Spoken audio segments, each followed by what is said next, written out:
তৃণমূল কংগ্রেসের দলের প্রার্থী হিসেবে জিতে তৃণমূল কংগ্রেসের প্রতীকে মমতা বন্দ্যোপাধ্যায় প্রার্থী বলে পরিচয় দিয়ে যে বা যারা কেউ হয়তো জিতেছেন, কেউ হয়তো জিততে পারেননি, যারা অধিকাংশ জিতেছেন, আবার যারা উপস্থিত ছিলেন অনেকে জেতেননি, কিন্তু তারা তৃণমূল কংগ্রেসের প্রার্থী ছিলেন, মমতা বন্দ্যোপাধ্যায়ের প্রার্থী।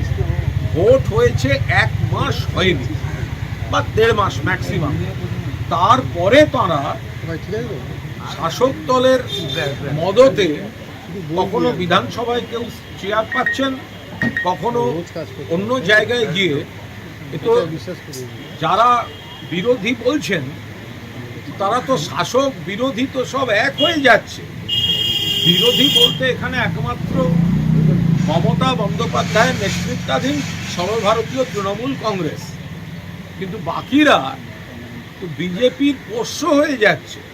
স্পিকার সাহেবের স্নেহধন্য বিরোধিতায় কাদের বসালে সুবিধা হয়, মানুষের হয়ে কেউ প্রতিবাদ করবে না, সেই সব হচ্ছে। আমরা একটা কথা বলি, কেউ দল ছেড়ে যেতে পারেন।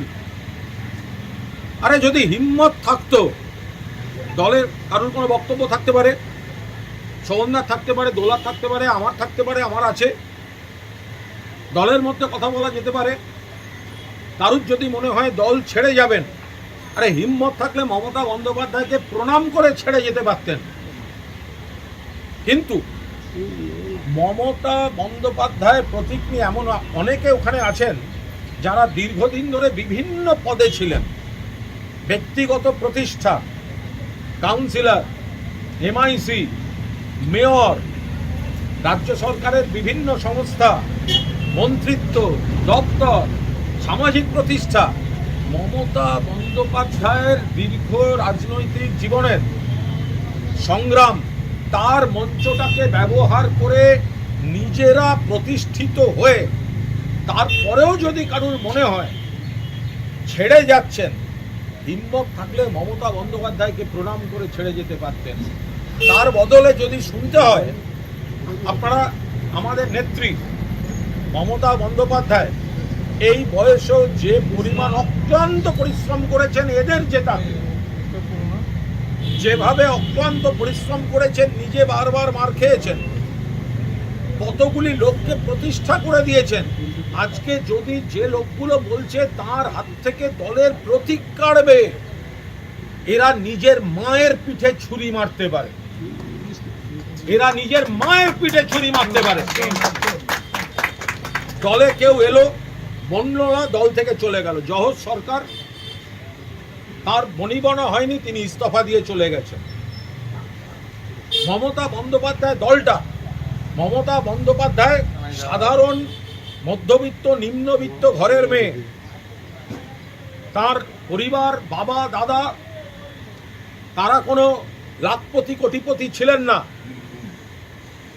মমতা বন্দ্যোপাধ্যায় এরম পরিবারের নয় যে তার স্বামী একেবারে সে বিরাট নেতা, প্রতিষ্ঠিত ধনী। একা মহিলা, গরিব ঘর থেকে এসে, টালির ঘর থেকে নিজের রক্ত জল দিয়ে একটা দল তৈরি করেছেন। তার উপর দাঁড়িয়ে কেউ আমরা পুরসভায়, কেউ বিধানসভায়, কেউ লোকসভায় গেছে, তারা বলবে মমতা বন্দ্যোপাধ্যায়ের হাত থেকে প্রতীক কেড়ে নেওয়া।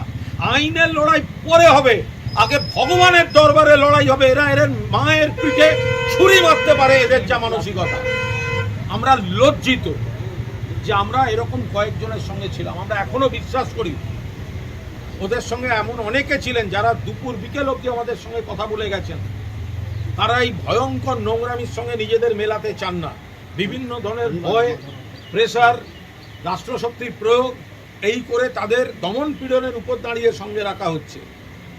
যারা এত কিছু মমতা বন্দ্যোপাধ্যায়ের লড়াইকে নিংড়ে নিয়ে 1.5 মাস আগে, আপনারা বলুন এদের বডি ল্যাঙ্গুয়েজ কি ছিল? দিদি দিদি দিদি দিদি দিদি দিদি দিদি। সেই জায়গায় দাঁড়িয়ে কখনো তারা মমতাদির সঙ্গে থাকতে ব্যস্ত, কখনো অভিষেককে যুবরাজ।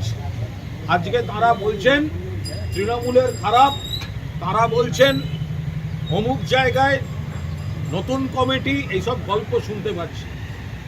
আমরা পরিষ্কার বলছি, এই চাটন ঋতু একটা সিপিএম থেকে লাথি খাওয়া মাল, তাকে অভিষেক ব্যানার্জি দয়া করে পায়ের কাছে আশ্রয় দিয়েছিল, পায়ের কাছে আশ্রয় দিয়েছিল। তাকে কখনো পাঠানো হয়েছে, কখনো মমতাদি কমিটিতে রেখে তাকে একটা পুনর্বাসন দিয়েছেন, কখনো তাকে দেয়া হয়েছে, কখনো দেয়া হয়েছে রাজ্যসভা, কখনো বিধানসভা। কত বড় গদ্দার বেঈমান হলে পার্টির অ্যাকাউন্ট নিয়ে চিঠি দিয়েছে, সেই অ্যাকাউন্টের টাকায় নিজেরা নির্বাচন করেছে।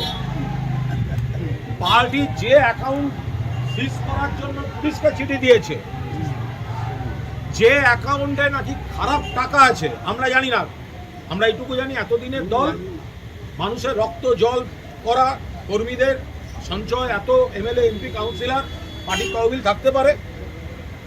কিন্তু আপনি চিঠি দিচ্ছেন, তুমি চিঠি দিচ্ছ, তুই চিঠি দিচ্ছিস, আর তুই নিজে 1 মাস আগে সেই টাকা 25 লাখ নিয়ে তুই নির্বাচন করছিস। তারা সাধু সাজছে,